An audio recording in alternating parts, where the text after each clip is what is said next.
Olá, meu nome é Ranuel e eu vou começar falando sobre a introdução. As cadeias produtivas que formam o setor produtivo das hortaliças no Brasil têm algumas características iniciais relevantes.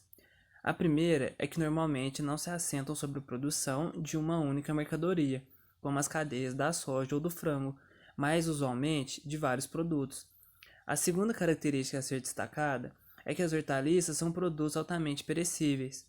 A terceira é que o plantio, colheita, transporte e comercialização depende da utilização de significativos aportes de mão de obra. Devido à pandemia do coronavírus, foram criadas diversas dificuldades na cadeia produtiva agrícola e nas de hortaliças também, como no setor de insumos, que tem um desafio fundamental. Além de não serem afetados na sua produção, é preciso fazer com que os insumos cheguem aos agricultores. E as hortaliças são perecíveis, portanto não podem ficar armazenadas por muito tempo. Em relação aos pequenos horticultores, ou seja, aqueles que dependem de intermediários ou comercializam a produção com as empresas de atacado, normalmente localizadas nas mais diversas centrais de abastecimento, observam dificuldades para escoar suas produções. Estes, em sua maioria, são responsáveis por estabelecimentos agropecuários de menor porte econômico. Então, uma das variáveis que se pedia no trabalho era em relação à variação dos preços no varejo. Se houve alguma alteração, essa variação aí durante essa época de pandemia. O nosso grupo decidiu por escolher 10 culturas. E entre essas 10 culturas, a gente escolheu alface, tomate, batata, cebola, cenoura, berinjela, morango, alho, beterraba e chuchu. Então, durante cerca aí de mais ou menos 8 semanas, do dia 24 de junho até o dia 20 de agosto, pelo menos uma vez por semana a gente acompanhava essa variação nos preços no varejo aí num supermercado daqui de Lavras, supermercado ABC. E dentre todas essas culturas que a gente avaliou, não foi observada grande variação nos preços durante esse período que a gente analisou, não. Porém, a única cultura aí que foi observado que teve uma variação assim significativa foi a cultura do alho, que, como pode observar aí na tabela, no dia 24 de junho a gente observou aí um valor de R$ 28,90 o quilo. E durante esse período de análise foi ocorrendo aumentou um pouco o preço, chegou a R$ 32,90 e logo depois, ali no dia 27 de julho, teve um decréscimo de R$ 10 no preço do quilo. E depois acabou por ficar até a última análise em R$ 12,90, dando uma diferença aí de praticamente quase um terço do valor que já chegou a ficar, de R$ 32,90.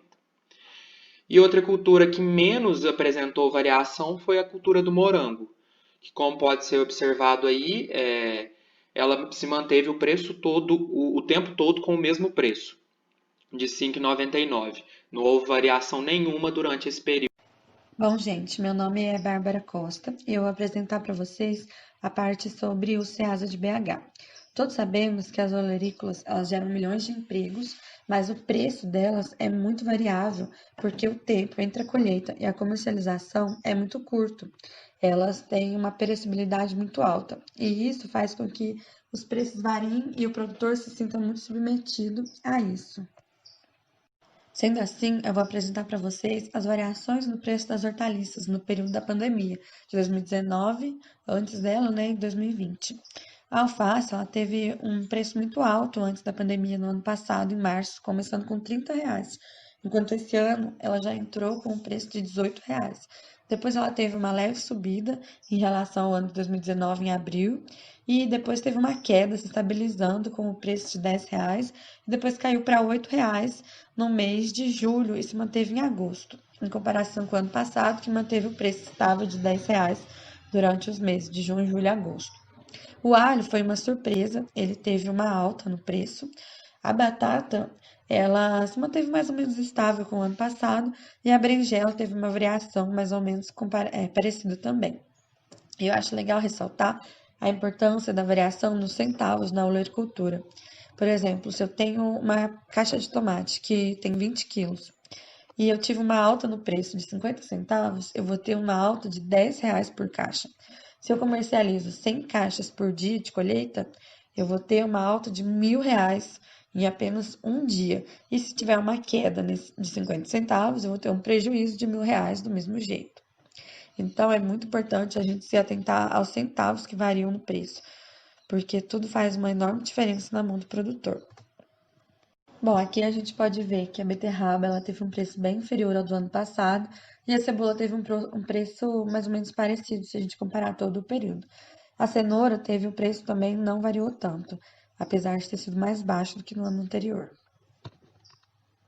O chuchu teve o preço bem próximo e o morango teve uma inversa. Ano passado ele estava decaindo o preço, esse ano ele subiu, mas apesar disso, só no mês de junho ele teve o preço igual ao do ano passado. Em todos os outros meses, seu preço foi inferior.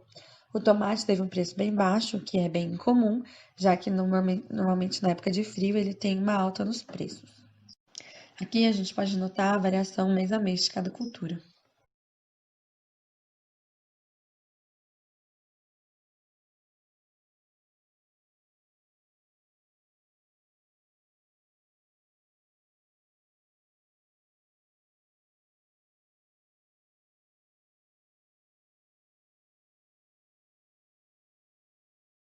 Bom, é isso, gente. Muito obrigada. Essa foi a minha parte sobre o Ceasa de BH. Pessoal, boa noite. Meu nome é João Vitor e eu estou aqui em nome do grupo para a gente continuar e finalizar esse trabalho que agregou bastante, tanto para nós alunos, como também em função da gente conseguir entender como é o mercado e entender todas essas mazelas que o nosso produtor ele está sujeito a sofrer, principalmente durante a pandemia. Até o momento a gente conseguiu averiguar três fases: uma alta demanda dos preços, uma alta demanda por alimentos e uma alta dos preços, que ocorreu principalmente em meados de março, com uma corrida aos supermercados, uma sensação de pânico.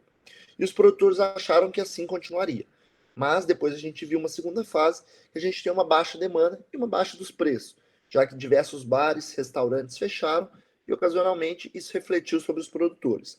E a terceira fase nós temos uma recuperação gradativa dos preços e da demanda, que é uma fase que se iniciou em julho, em meados de julho e agosto, e isso permeia até o momento. Quais foram os três fatores mais impactantes durante a pandemia?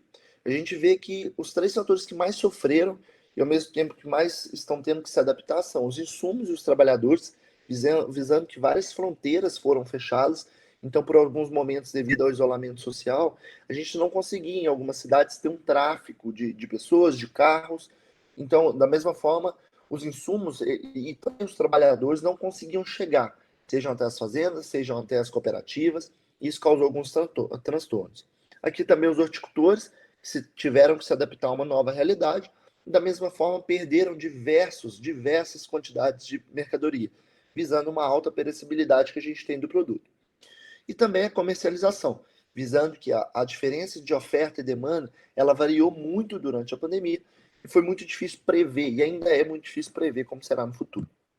E aqui a gente tenta analisar um pouco do que a gente conseguiu ler em alguns relatórios, que é a mudança de hábitos do consumidor. O consumidor hoje está querendo cada vez mais alimentos mais saudáveis, até porque ele está prezando muito pela questão da imunidade, enfim, para tentar se defender de possíveis doenças. A adaptação e inovação por parte dos produtores, um exemplo disso foi a questão do delivery e a formação de novos planos de ação entre os produtores, visando alterar essa realidade.